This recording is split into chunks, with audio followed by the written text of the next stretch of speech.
Hi ladies and gentlemen, Christoph the Polish Geek welcomes you to the review of the final 5 episodes of Cobra Kai, and I have to say, that was perfect. Perfect. I love them. I think this was awesome because, the first 5 episodes, if you probably remember my review, was really interesting setup. I'm on board, but I want more already. And then the next 5 episodes were in some ways better than the first 5, but then there were several story choices that I did not really agree with, but now, after those final 5 episodes, all the things I didn't necessarily agree in the middle 5 episodes dropped. Because now I think they had perfectly good reason to do those things. I'm really glad. This is how well you end the show. I already said when I did my top 10 favorite Cobra Kai characters, I actually said that why Cobra Kai works so well, because again, this is a story that never had any right to work so well, but because the writers actually had a good idea in mind, and not only they love the franchise and care about the characters, but they actually have had a good idea to tell a really solid story, and as a result, that's why it works so wonderfully. And also, they've been saying for years all along that they had an ending planned, really, and where all the characters want to end up, and that's another reason why you have a success. This is what happens when you do have a rough draft of an ending planned, because I think the ending was perfection. Almost every character ended up in a place I felt they deserve. Do I think that there were several things I wish the show has done? Absolutely, but we'll get them later. But overall, I think that almost every character got the perfect ending they deserved. And when I did my list for the 10 best Cobra Kai characters, I was saying that somebody in the comments actually said that they think that apparently the last 5 episodes will only reinforce my ideas upon those characters, and absolutely, that's exactly what happened. None of the characters actually got taken down or moved from my list. Quite the opposite. The final 5 episodes very much reinforced my list, without a doubt about that. So I'm really glad. And I also people constantly been saying how some people who've seen the show early on the reviews that the last 5 episodes pretty much bring us all where it all started. It's back where it started. And it's true. It's very true. Because it's only freshly come out, maybe I won't get into specific details, but it's absolutely true.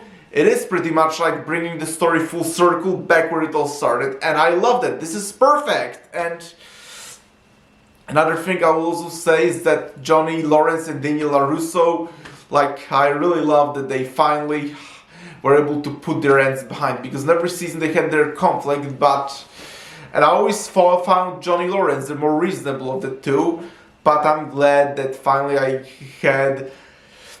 was glad that Daniel LaRusso finally came around and came to respect Johnny. He should have respected him really from the beginning of the show. Maybe not in the original movie, because there he was bullied by him, but in the show he should have been just nice and respectful of Johnny right away, and I'm glad that he finally came around. And another thing I'm really glad, the karate fight scenes. Although I wouldn't say they were quite as good as in the previous 5 episodes, I still think that in the Sekai Taikai, when they actually took place in Barcelona, that's when the fight scenes were actually at their best, honestly. But I still think they're pretty solid here. But then again, Cobra Kai really never was really about fight scenes. The fight scenes were only there as an addition to the story when the story needed them to. But really, the show never really was about karate fight scenes. I mean, obviously it was about karate, but you know what I mean, that the quality of the fights and all was never really the focus of the show. The main focus was always the characters and their journeys, and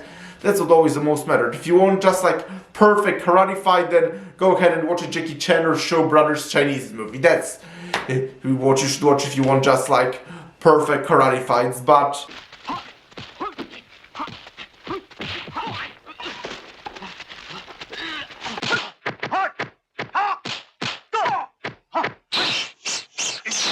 Cobra Kai, the major focus was always on the characters in the story, and as I said, I think the ending overall was perfect, and every character pretty much ended up very much where I feel they all deserved to end up. I will also talk about one more thing, something that was giving me huge concerns as I was reading so much about it, but I'm glad it really didn't come to that. Like, the creators were teasing very much that Terry Silver is sick with just like brain cancer or something, I don't know, and I was worried that, oh gosh, I hope they're not gonna go down the road again of making villains sympathetic, like, and thankfully it didn't go down that way. Like, Terry Silver is indeed sick. I mean, it's not specified what exactly he has, but he was indeed sick, but it was like brought up in one scene and it didn't make him sympathetic. If anything, it felt like more like justification to justify his psychopathy and his psychotic nature, really, an excuse why he's doing things they were doing, but in no way it made him sympathetic, as I said.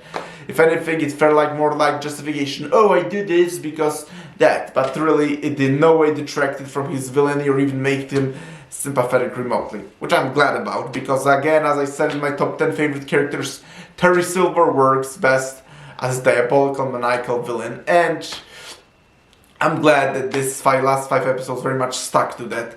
I mean, I guess I do wish we saw a little bit more of him, but I guess that's what you get when you only have really 5 episodes to work with, really. And now, here is the one thing I guess I would do slightly differently, but oh well, you can't have everything. But people are constantly saying how they want Julie Pierce to come back, and while I never was calling for her desperately to return like most people, because I never felt really how exactly would she fit in the story, really, but I did feel she did deserve a cameo. Maybe like show her at the party or something and maybe like mention how she knew Mr. Miyagi. So yeah, I'm really disappointed that there was no Julie Pierce. Again, I never thought she should actually take over the story because there's no way she really could fit well in the story, but I do think she did very much, at the very least, deserve like a cameo, like, because another character that hasn't showed up in the show yet until now, like I believe this guy Daryl Vidal, the former champion of the Old Valley, who only showed up in the first movie so far, he made a cameo as one of the referees for the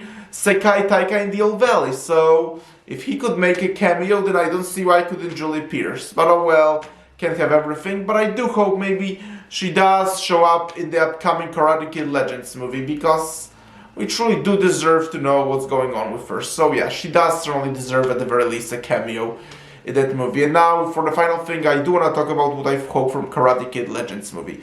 I hope it's not gonna be just like another rehash of the first movie just with Daniel LaRusso and Mr. Han as mentors. No, I hope it's gonna be an actual good Karate Kid story, and more importantly, I hope it will bring everything full circle. I mean, I'm glad that Cobra Kai didn't really set up the movie, it was just an ending to the story like it should be, but I do hope that it does, considering that it's the same Mr. Han from the 2010 movie, I do hope that it somewhat brings the full story full circle, instead of just like, oh, another rehash with Daniel LaRusso and Mr. Han as mentors. No, I hope it won't be that. Again, I hope it will make some references to Cobra Kai in the original movies as well as a 2010 movie and bring all stories full circle. And most importantly, just tell a solid story. So yeah, that's what I'm hoping from a Karate Kid Legends movie. But the last 5 episodes of Cobra Kai were perfect. Like, this is how to end the show. Like, I've always been saying why Cobra Kai works so well, and yeah, this is exactly how well you end the show. Because often sticking the landing and ending a story very well can really be a challenge. Like, I'm still bitter about the Game of Thrones ending. That's the worst ending in the TV show history, but thankfully it did not come that in Cobra Kai. I say the ending overall was perfect. While in the middle 5 episodes of season 6, there were some things the story they didn't agree with and wished the story and set out done it differently, but whatever issues I had then, those last 5 episodes completely killed off all of it. I personally think the ending was perfect, and I'm happy to call Cobra Kai probably maybe one of the greatest modern live-action TV shows ever. Because there aren't that many actually quality live-action TV shows in the modern day, but Cobra Kai is one of the exceptions. It's actually possibly now my actual favorite modern live-action TV show. But thank you, ladies and gentlemen, for checking out this review. Press the like button. Please subscribe to this channel. What did you think of the last 5 episodes of Cobra Kai? And talk to you soon. Bye!